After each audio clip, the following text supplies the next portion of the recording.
Pagbasa sa Ebanghelyo ayon kay San Mateo. Makaraan ang araw ng pamahiya, nagbubukang liwayway ng unang araw ng Sanlinggo, pumunta sa libingan ni Jesus si Maria Magdalena at ang isa pang Maria. Biglang lumindol ng malakas. Bumaba mula sa langit ang isang anghel ng Panginoon.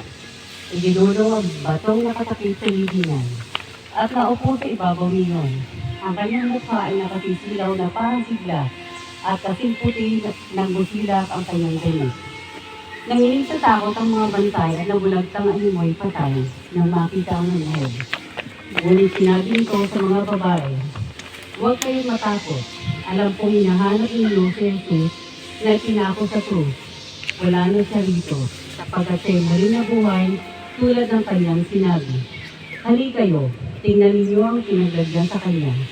Lumakad na kayo at ibalita sa kanyang mga alagad na siya'y muli na buhay at mauuna sa Galilea. Makikita ninyo siya roon."